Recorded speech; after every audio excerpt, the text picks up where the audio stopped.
Breannah was the type of person that, regardless of what people done or said to her, she never ever fought back. She didn't say harmful words back to people. And she always had a heart of gold. She left behind 2 devastated parents who are completely broken. Since Breannah passed, it's like you're living that day over and over. And I just want to let you all know, if you have suicidal thoughts, these are the repercussions of that. Your family's left behind, your loved ones, your friends, the community. It affects everyone. You don't even have to know the person to be affected.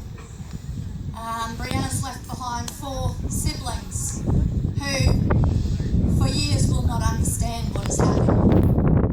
And day after day, they ask us questions that most of the time I've got to answer. I don't have answers myself, but yet I've got to try and give answers to 4 little kids who have no idea why their sister's not here.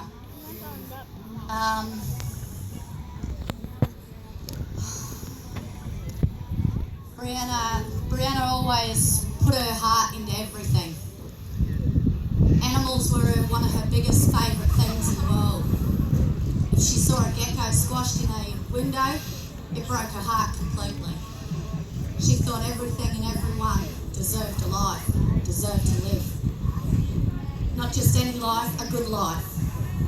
And it breaks my heart to know that she didn't have that good life because of the bullies. For many years, we've been back and forth to counsellors.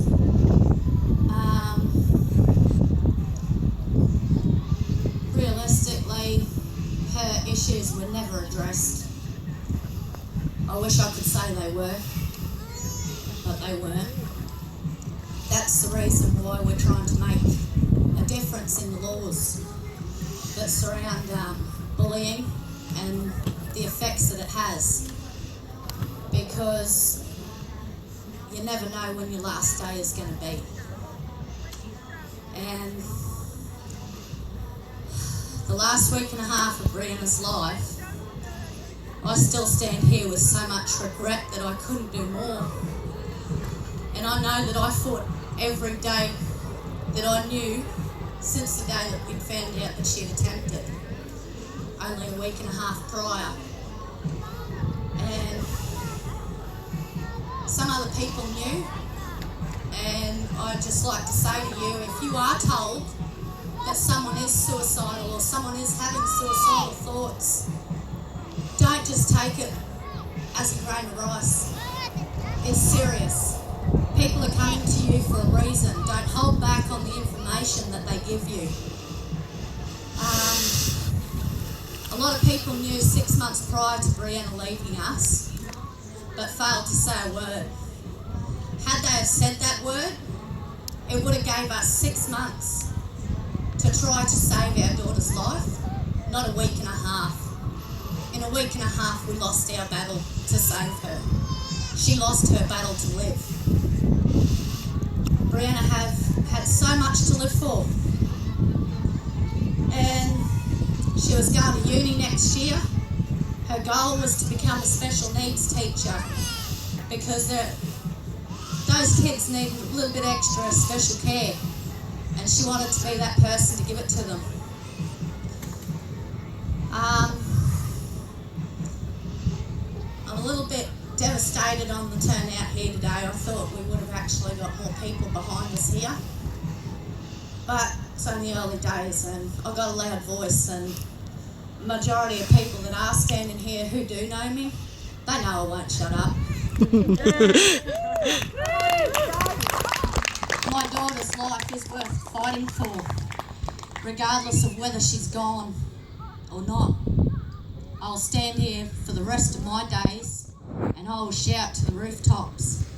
Talk to people. Do not let this happen in your family. Do not let it happen to a loved one of yours, because you could be the next person standing here trying to get this message across. And I tell you what, it's blimmin' hard. We've, you know, my kids have had so many days off school because they just can't get out of bed. Michael, he's lost so many days off work because he just can't literally put his boots on. It's as simple as that. It's heartbreaking. There's nothing we can do about it now to get our daughter back, but we can try to save your loved ones. And if we can save one person, our goal's complete, because it means that you're not going to lose your loved one like we have. And I'd do anything to have Breannah back here right now and give my life for hers. But it's not a choice that I have. So I'd just like to say that, listen to people. Might be your child might have been suffering for that long and you just think, oh, it's just kids. Well, kids can be nasty. And statistics say the majority of kids who are nasty are the kids who turn out to be hardened criminals, who are murderers and things like that.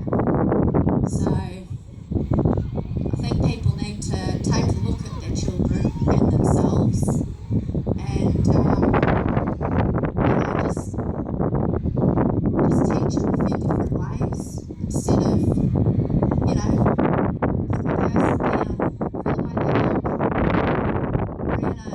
Breannah done modelling for 8 years. However, Breannah was quite large-breasted. So that was something she got bullied about, even in the modelling. One mother tore a necklace from her neck seconds before she walked out on the stage because she looked better than her daughter did.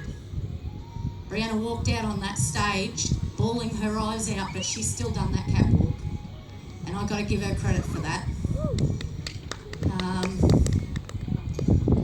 Her birthday last year, we got her birthday coming up next month on the 24th of November. There was a photo Breannah had put on Facebook because she was happy.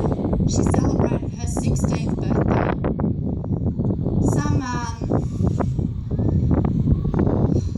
Some pathetic person, is what I'll call them, took that photo from Facebook, violated it with their own writing, their own words over her photo. And it was about Ebola. Most of you, or the majority of you, would know about Ebola.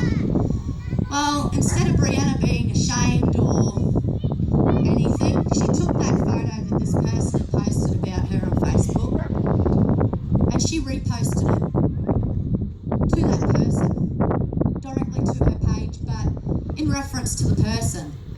And she gave them a medical fact about Ebola and told them the medical facts about that to educate their small, uneducated minds.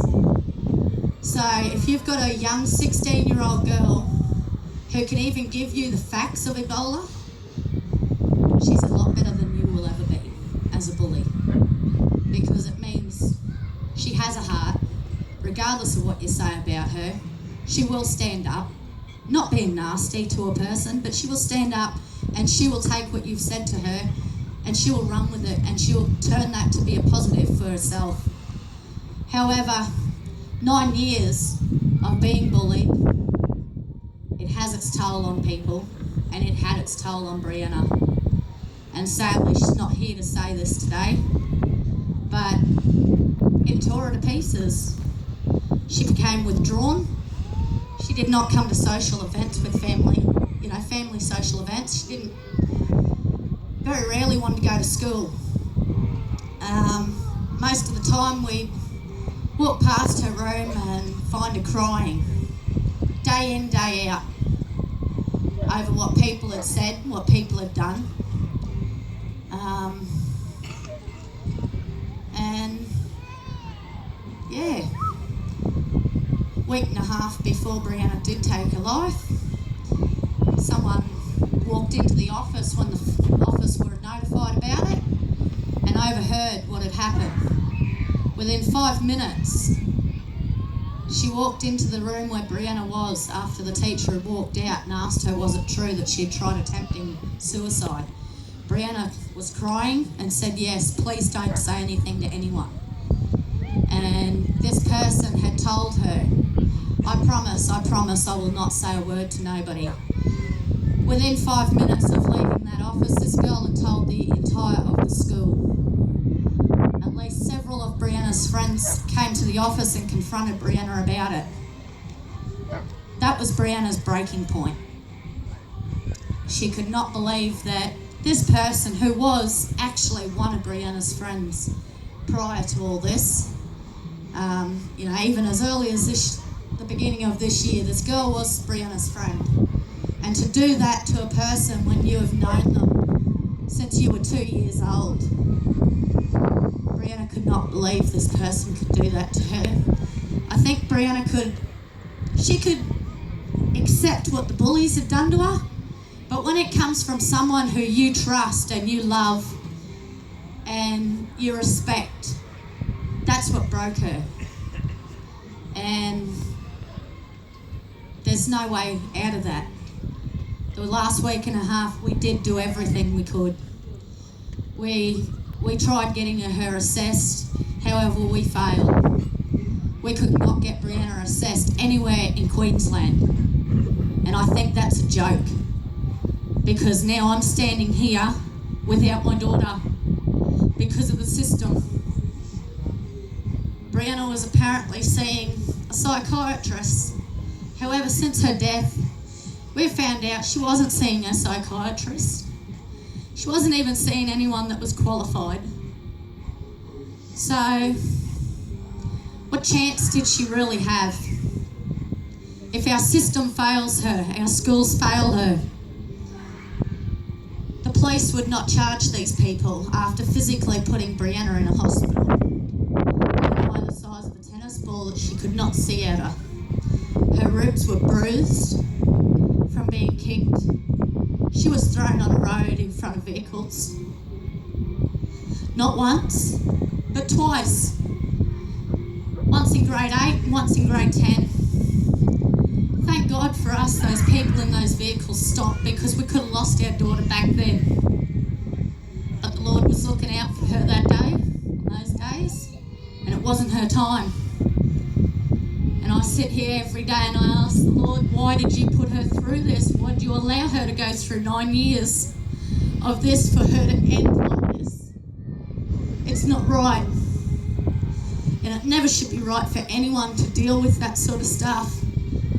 Breannah was grade 2 when the signs of bullying really kicked in. By grade 5, Breannah was self-harming. So that's an 11-year-old kid, 10-year-old kid, self-harming every day. And I took her to mental health and they told me she was fine. I had nothing to worry about. Well, this continued until the day she passed. Only a week, not even a week before Breannah had passed, someone had saw her photos from the last modelling competition that she was in Mackay 2 weeks prior to her leaving us, and called her fat. Breannah was a size 10 girl with extra large breasts, which made her look a lot bigger than what she was. So, in her self-harming, Breannah did cut the word fat into her stomach. So, these are the repercussions of what people say and what people do.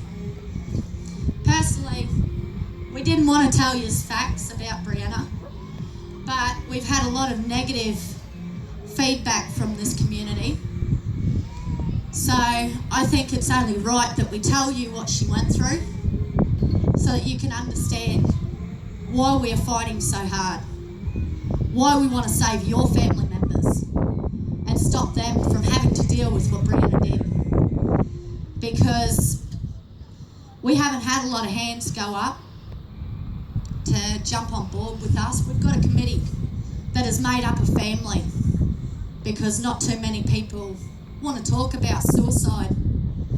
Well, if we all keep our mouths shut, there's already 7 suicides a day. Do you want that to turn into 27?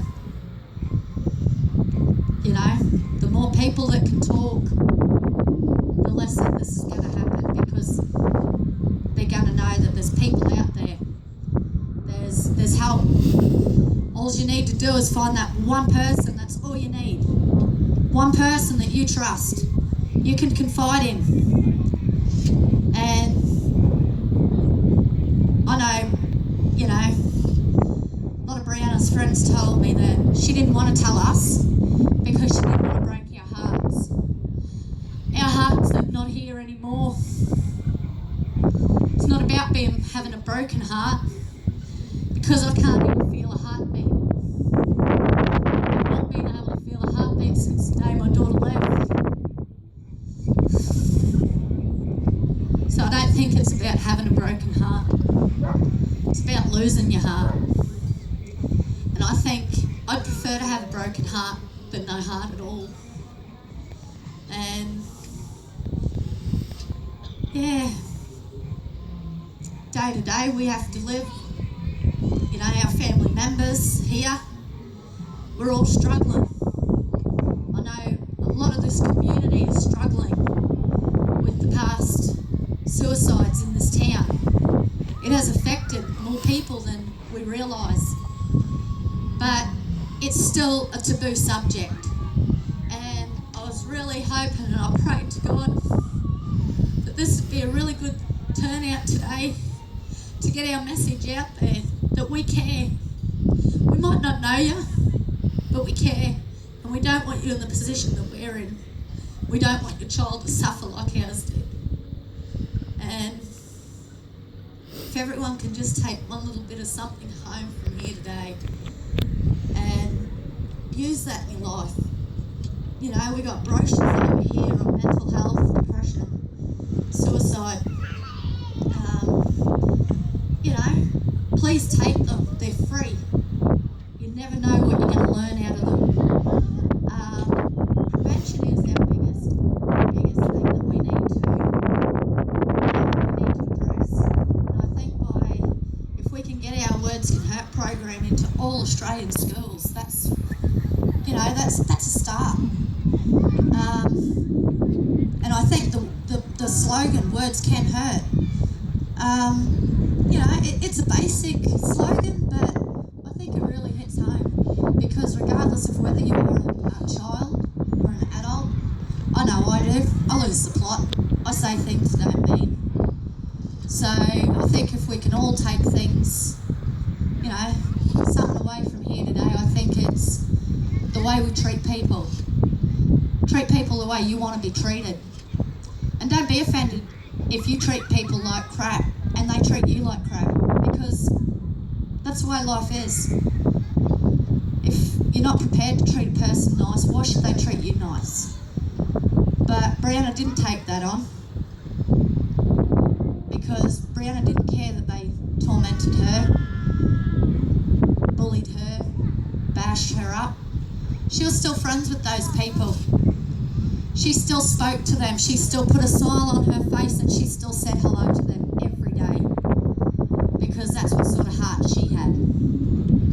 So if we can take that, and regardless of what a person says to us or does to us, be the bigger person. Don't react back in a nasty or negative way, because in all honesty, we don't know what's going on in their lives either. We don't know what they've been through. I'd love to say that I hate these people that have done this to my daughter, but hate is such a strong word. And I don't want to leave this world or raise my children to think that it's okay to hate people, because it's not. They done nasty stuff. They done really horrible stuff to Breannah. But at the end of the day, they're people. They're humans.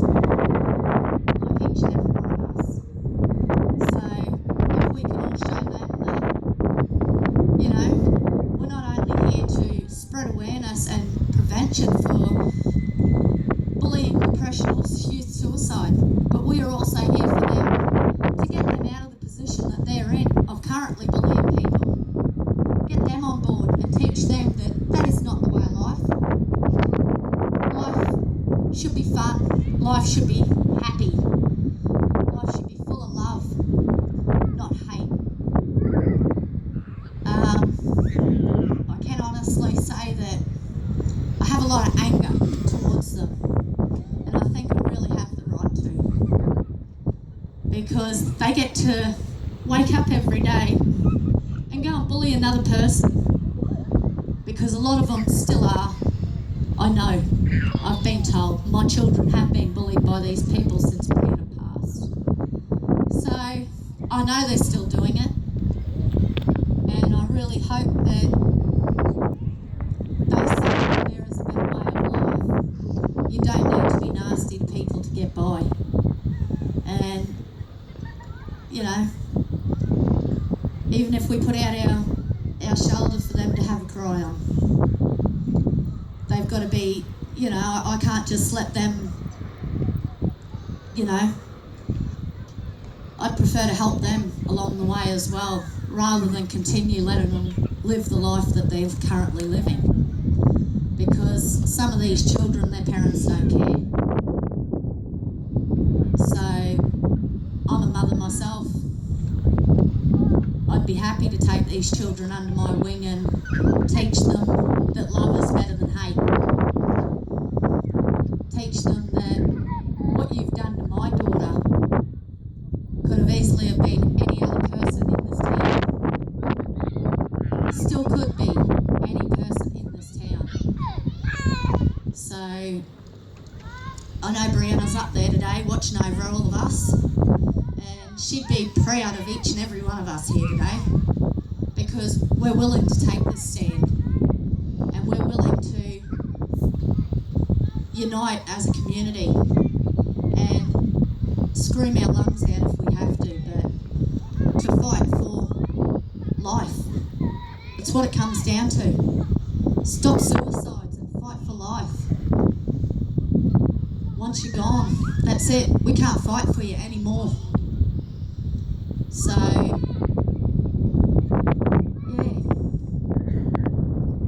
Whether it's your neighbour, whether it's a person, my kids up me all the time.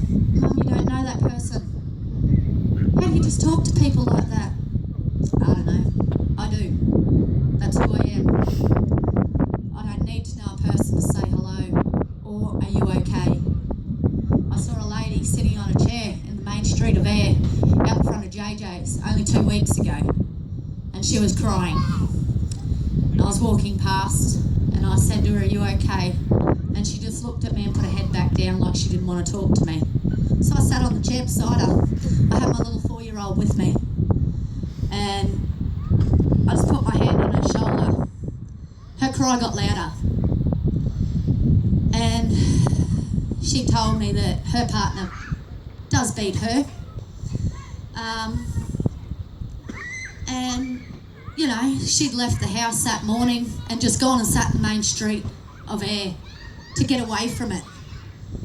She didn't want to tell me, she didn't want to talk to me, she didn't want to put her problems on me. But I didn't care. I still sat beside her with my hand on her shoulder and told her, there's a better life out there for you. You do not need to put up with being physically beaten. You do not have to put up with having people degrade you, bully you, belittle you. Because we're all worth something. We might get in a rut where you think, I'm worthless, I'm useless, I can't do anything right. Well, you can. It might only be the smallest thing, but God put us, each and every one of us, on this earth for a reason. And don't give up on that. It might only be, you might have been, I seriously think I was only put on this earth to be a mother. It's the only thing, you know, that's where my heart and soul is. So, if I can be the best mother that I personally can, not that anyone else could be, but me, what I personally could be. Well, I've lived up to my goals. I've lived up to the reason why God put me on this earth. And whether it's to, you know, stand on the stage and be a performer or run a stall, you're here for a reason. So don't ever think that you don't have the right to be here or you're worthless. And yeah, I think that's about it. Yeah, thank you all for being here, and thank you all for supporting the Do It for Bree Foundation. Most importantly, thank you all for supporting Breannah.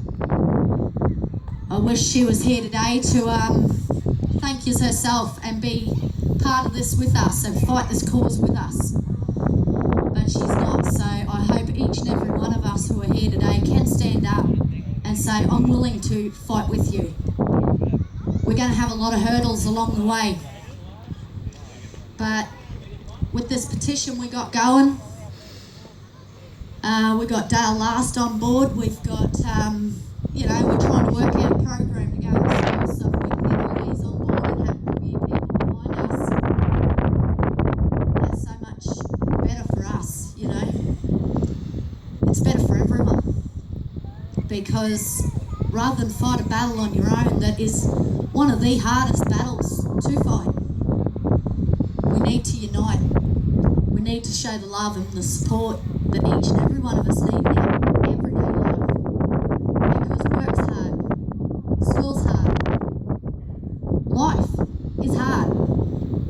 Things happen in our lives that we have no control over, but we have to deal with them. Someone said to me, or I read it on Facebook actually, life is what you make it.